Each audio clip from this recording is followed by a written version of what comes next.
Hello, in this video we'll take a look at some AutoMapper alternatives, essentially mapping in C#.NET. Now, as we probably all know at this point, AutoMapper has turned commercial quite recently. There were a few options to be considered before that, some decent, some not so decent. There is always the manual solution, which as you will find out if you don't want to watch anymore, it's the fastest and the best, and these days there's probably quite a good reason to consider, but we'll go through some of these options and take a look. But there are some better options. They are getting better and better, and they are free. That's the point of open source. You don't have to worry about that. Oh, also old additional library that you need to pay money for. We will have three options: manual, and a couple of libraries that actually do work and are actually quite good. In general, we saw the objects previously. We have the order object, and it will be mapped in items. We have a customer names. We have a few regions, zip code for shipping address, and some items. And the items is gonna be a total calculator. So we have items, quantities, and the total. So it's not just directly mapping the objects, which of course is quite straightforward, but also just sort of modifying, adding a few calculations, adding a few arrangements. So the mapper needs to actually do a bit more work than just go from order to OrderDto or something of that nature. For the libraries, we are using a couple of simple things, and you can install them quite easily in the NuGet packages. Let's open them up. Let's quickly see. We have the Mapster, and we have this Mapperly. So one of them is perhaps a bit more efficient. The other one is perhaps a bit more easier to use, but we map them and we use them like this. I say map because there are some conflicts with the naming, so we have to do the usings like this. Usually both of these would work perfectly fine as just a simple using. But let's get started with the first one. We have a little helper here just for showing the data in the example, and we have a few comments, and you can find this example on the Patreon of this channel, and you'll find some free courses on Solana integration, C#, and a bit more of a sort of fancier in-depth stuff on certain subscription tiers. Quite an interesting thing. So let's go with the manual mapping, and this is sort of quite a bit of manual code writing, you might say, these days. However, realistically, it will most likely be the fastest, the best performance, best read and write speeds and whatnot. It will be the best in that regard. So the way you would do that, if you want to do a complete wrap, not just method by method or class by class and things of that nature, you would create a static class with static objects of sorts right here. So we have already the class defined OrderDto, that's the type. So we have a little sort of a method, a very simple one. We take the order and we map to it. And that's essentially what these libraries do, but they do have a bit more of an overhead in some of these cases. And also, as you will later see in the video, customizing it, you have to follow their rules. In this case, you can do essentially whatever you want. Now, this is a method. So if you say you want to do order, let's say, one of the things, let's just take this suggestion from Visual Studio. Now, you probably don't want to do this, but the point is you can do it. And you can do something else instead of throwing an exception. That would be more realistic. But you can actually do it, and you can do absolutely whatever you want. You can construct another class that takes some of the data and does something with it. It's just the sky is the limit essentially, and you can actually do it. And then you can do map to DTO like this in this case, and this is just a simple return for what you have, so you don't change anything, right? Very simple, very straightforward, and you might say, yes, there is quite a bit of coding, but let's not forget the times that we live in now.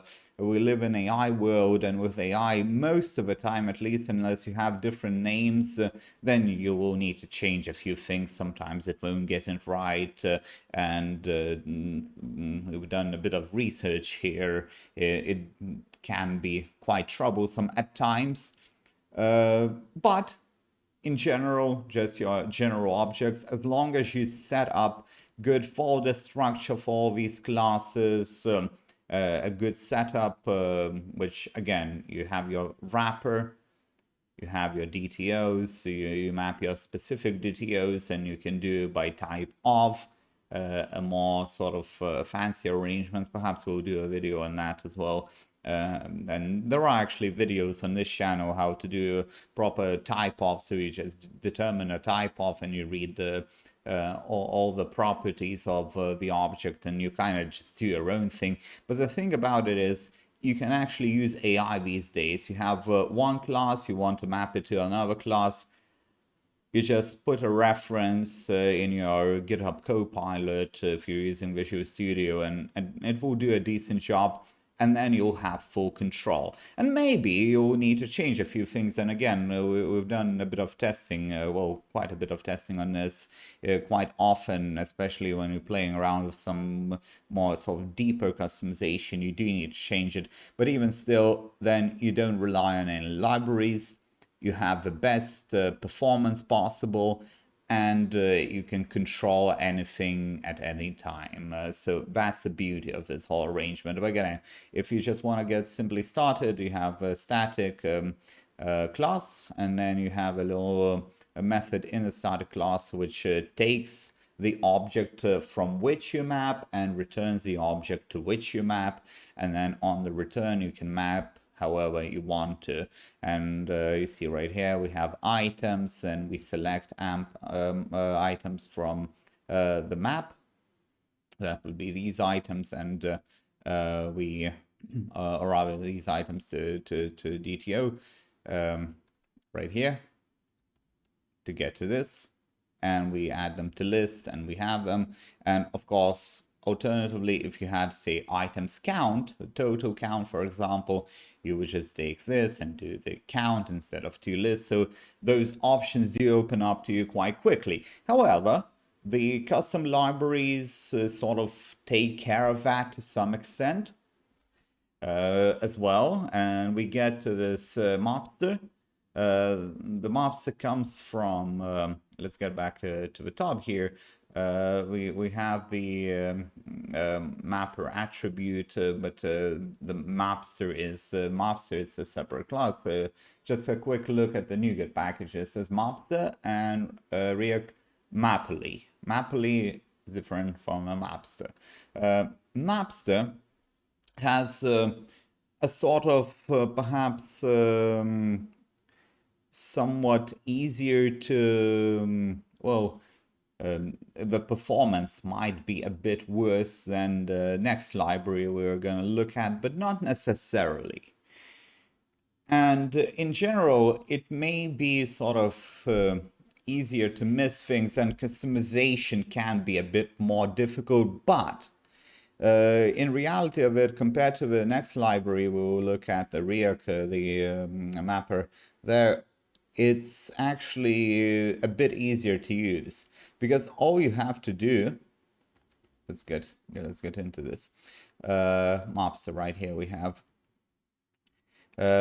all we have to do is actually map the thing. So you need to configure it, and you need to map everything that you want to map, because otherwise it will go by default. So it's a bit like that, but we have this config, which is quite clear.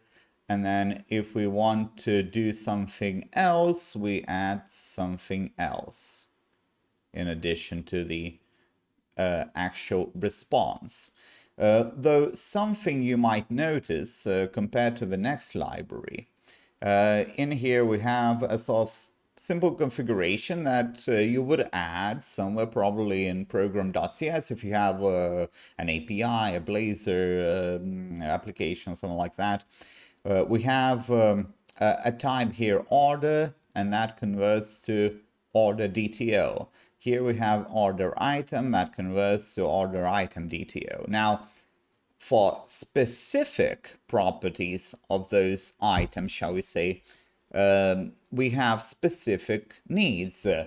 If you've ever used AutoMapper, this is actually very, very, very similar in terms of syntax. So if you are familiar with AutoMapper, I do believe this one is actually the best to go with if you want to actually just sort of stick to the same approach, the same syntax. The next library we'll look at, it can sometimes be a bit more sort of efficient, better performance and all that.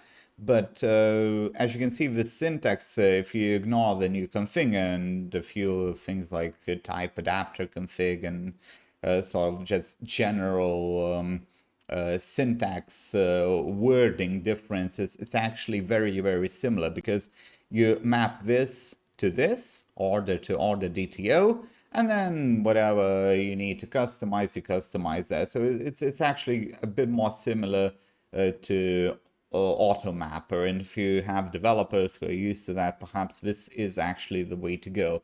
Because while we can say yes, your custom approach will be better at performance, of course, if you do it at least decently. Realistically, there's not much of that performance overhead in general with these things unless you have huge amounts of data to actually compare. So of course, if you have huge amounts of data, you'll do everything custom most likely, but realistically it's just whatever you prefer to use. Now again, it's worth to consider that with AI we can quite quickly generate some of these definitions and mappings, so perhaps using a library and getting another dependence, which you never know, might turn commercial at some point, might be not the best idea. And finally, the Mapperly, the real one, Mapperly. This one, as you can quite clearly see, it's a bit different, and it's actually not very easy to use. Now, it could actually be better performance, and it should in fact be better performance as we have in these some of these comments. And again, you can download this code from Patreon and take a look at these and maybe run some benchmarks yourselves. It's not exactly easy to compare in real world scenarios because we're just converting one object to another object, and usually it's very negligible, so it doesn't matter at all. But the setup is what you have to consider. Now, the previous, it's definitely almost sort of for exactly as easy to use, perhaps in some ways even easier to use than the AutoMapper, the tool that we're all familiar and probably all escaping from now. It's that commercial, and nobody wants to deal with it, especially in smaller products and all those things. But this is completely different now. We need to use the attribute. And the attribute is fine. We take the name of, which actually helps us with the definitions of the properties. So that's great. However, if not the property, if you want to go a bit deeper, so we have now the item. This is quite interesting. In the order, we have a list of items, right? So from a DTO, or rather in the DTO, we have items, and from the order, we have items. But we also have this single item object. So what you actually need to do, you need to have this private static method. and you need to have the return type, which matches exactly what your property is called, and then you need to match exactly map order item. So it gets a bit tricky because it's quite easy to do it wrong. You have a wrong return time for the wrong thing, then it starts not working for whatever reason. Well, the reason is quite clear once you figure it out, but you might just lose it and you might get weird bugs. And the same goes for this map order date. It works perfectly fine, but and it does have one reference and all that. You can see it from there. It sometimes it doesn't load. And it can get quite troublesome because you do need to match with names. So it is sort of supposed to be at least faster and quicker and better. But is it actually? And how many hours will you waste trying to determine most problems? We did run some of these variations actually in a more complex scenario, and we tried various debugging tools as well with AI, and not just AI. It was an experiment, sort of a simple experiment, but when it comes to using the C# and .NET language in this sort of manner, we have to mix and match different parts of partial class and different properties. In general, we came to the conclusion that neither a experienced developer nor AI can help it make faster. If you do things right in theory, it will perform better than the previous library, the Mapster.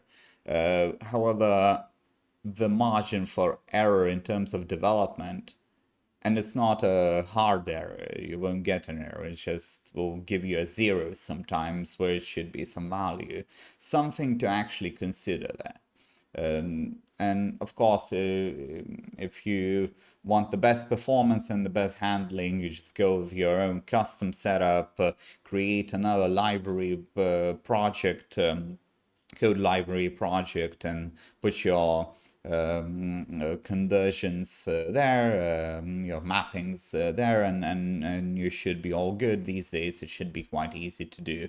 And again, this code you can take a look at, run, try it, play around with it, and comment on the video if you don't like the opinion here.